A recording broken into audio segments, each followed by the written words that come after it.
तुमच्यासाठी खास या ब्रीद वाक्यासह आपल्या सभोवतालच्या चालू साहित्यिक घडामोडीचा आढावा घेऊन मी दिव्या मेस्त्री आपल्या साहित्य गजर या कार्यक्रमात आपले सहर्ष स्वागत करीत आहे। चला तर मग बघूया ठराविक महत्वाच्या साहित्यिक घडामोडी।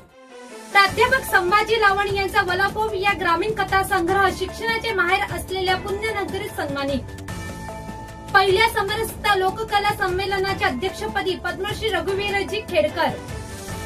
कवी यशवंत देव यांच्या कविता यशवंताच्या या काव्यसंग्रहातील आई या कवितेचे सादरीकरण। प्राध्यापक संभाजी लावण यांचा वलापोप हा ग्रामीण कथा संग्रह शिक्षणाचे माहेर असलेल्या पुण्यनगरीत सन्मानित। सुप्रसिद्ध ग्रामीण साहित्यिक प्राध्यापक संभाजी लावण यांनी लिहिलेल्या वलापोप या ग्रामीण कथा संग्रहाला पुणे येथील MS जोशी फाउंडेशन सभागृह पुणे येथे भरलेल्या राज्यस्तरीय कवी संमेलनात मानाचा समजला जाणारा ज्योत्स्ना देवेंद्र गावंडे स्मृती उत्कृष्ट कथा गौरव पुरस्काराने सन्मानित करण्यात आले। वैशाखी वादळवारा काव्य महोत्सव 2026 ग्रामीण कवी चंद्रकांत मोतीराम जोगदंड आयोजित भव्य खुले संमेलन व पुरस्कार वितरण सोहळ्यात सन्मान चिन्ह, सन्मानपत्र, मानाची शाल, श्रीफळ असे एकंदर सन्मानाचे स्वरूप होते। प्रथम सत्रात 50 कवींनी आपल्या रचना सादर करून उपस्थितांच्या उत्स्फूर्त टाळ्या मिळवल्या। द्वितीय सत्रात पुरस्कार वितरण समारंभ आयोजित करण्यात आला। विविध राज्यातून आलेल्या सारस्वतांच्या साक्षीने संमेलनाचे अध्यक्ष डॉक्टर श्रीपाल सबनीस, 69वे अखिल भारतीय मराठी साहित्य संमेलनाध्यक्ष पुणे आणि बबन पोसदार ज्येष्ठ ग्रामीण साहित्यिक या दोघांच्या शुभ हस्ते प्राध्यापक संभाजी लावण यांना पुरस्कार देऊन गौरवण्यात आले। विशेष अतिथी म्हणून प्रकाशराव देशमुख तर प्रमुख पाहुणे म्हणून माजी प्राध्यापक हनुमंत धालगुडे आणि व्यंकटराव वाघमोडे उपस्थित होते। सदर कार्यक्रमाचे सदाबहार सूत्रसंचालन श्री गजानन उपाडे यांनी केले। लावण सरांच्या वलापोपला हा 5वा राज्यस्तरीय पुरस्कार आहे। श्री लावण सरांचा यांचा तिसरा माणुसकीची झाडे या नावाचा ग्रामीण कथा संग्रह प्रकाशनाच्या मार्गावर आहे। वरील पुरस्कारामुळे वाईचे ज्येष्ठ विचारवंत सतीश कुलकर्णी, वक्ते विठ्ठल माने, डॉक्टर पंडित टापरे, डॉक्टर मेन बुधले, प्राध्यापक सरस्वती वाशिवले, भीमराव यादव, कविवर्य सुभाष कळसे आणि खातगुण तालुका खटाव या गावातून लेखक संभाजी लावण यांच्यावर अभिनंदनाचा वर्षाव व कौतुक होत आहे। पहिल्या समरसता लोककला संमेलनाच्या अध्यक्षपदी पद्मश्री रघुवीरजी खेडकर। समता, समरसता, बंधुता आणि लोकसंस्कृतीच्या मूल्यांना समर्पित असलेल्या पहिल्या समरसता लोककला संमेलनाचे आयोजन दिनांक 28 जून 2026 रविवार रोजी बालगंधर्व नाट्यगृहात सकाळी 9 ते संध्याकाळी 6 या वेळेत आयोजित करण्यात आले आहे।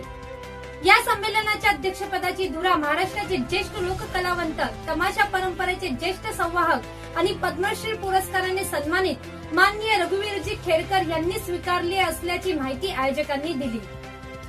पुणे येथील बालगंधर्व रंगमंदिरात संमेलनाचे समन्वयक माननीय धनंजय खुडे, माननीय बाळासाहेब मालुसकर, माननीय रेश्माताई मुसळे, माननीय सुनीलजी खंडाळे आणि माननीय रवींद्रजी वाईकर आणि माननीय वंदनाताई कुमावत यांनी माननीय रघुवीरजी खेडकर यांची प्रत्यक्ष भेट घेऊन त्यांना संमेलनाचे अध्यक्षपद स्वीकारण्याची विनंती करणारे पत्र दिले। समाजातील समता, समरसता आणि लोककलेच्या जतन संवर्धनासाठी आयोजित करण्यात येणाऱ्या या ऐतिहासिक संमेलनाचे महत्त्व लक्षात घेऊन माननीय रघुवीरजी यांनी ही विनंती मान्य केली आणि अध्यक्षपद स्वीकारण्यास सहमती दर्शवली। त्यांच्या प्रदीर्घ कला साधनेचा, लोककलेप्रती असलेल्या समर्पणाचा आणि समाज प्रबोधनाच्या कार्याचा लाभ या संमेलनाला निश्चितच मिळणार आहे। त्यांच्या नेतृत्वामुळे संमेलनाला अधिक व्यापक दिशा, वैचारिक समृद्धी आणि सांस्कृतिक उंची प्राप्त होईल असा विश्वास आहे। समरसतेचा संदेश लोककलेच्या माध्यमातून जनमानसापर्यंत पोहोचवणाऱ्या या ऐतिहासिक संमेलनाच्या अध्यक्षपदी निवड झाल्याबद्दल माननीय रघुवीरजी खेडकर यांचे सर्व साहित्य क्षेत्रातून अभिनंदन होत आहे। कवी यशवंत देव यांच्या कविता यशवंताच्या या काव्यसंग्रहातील त्यांची आई या कवितेचे सादरीकरण मी करीत आहे। ऐकूया त्यांची आई ही कविता। आई आई होती म्हणून सुख आनंदात न्हाली होती। आई होती म्हणून सुख आनंदात न्हाली होती। पाहता आई माझी आनंदाची वाट गवसली होती। डोळ्यात तिच्या मी विश्व पाहिले होते। मायेच्या सागरात तिच्या डोळ्यांचे दर्शन झाले होते। होती ती म्हणून सावली सोबत होती। होती ती म्हणून सावली सोबत होती, चालताना पावलांना तिने सुखाची वाट दाखवली होती. तिच्या उदरात मी जगाची स्वप्न पाहिली होती. तिच्या उदरात मी जगाची स्वप्न पाहिली होती. आहे श्वासात तीच म्हणून आयुष्याची वाट चालली होती. गेली सोडून जरी हृदयाच्या स्पंदनातही तीच होती. गेली सोडून जरी हृदयाच्या स्पंदनातही तीच होती. आई विना काय या जगाची मी स्वप्न पाहिली होती. आई विना काय या जगाची मी स्वप्न पाहिली होती. रसिक हो, या होत्या साप्ताहिक चालू साहित्यिक घडामोडी. अशाच चालू साहित्यिक घडामोडीचा आढावा घेऊन भेटूया पुढच्या भागात.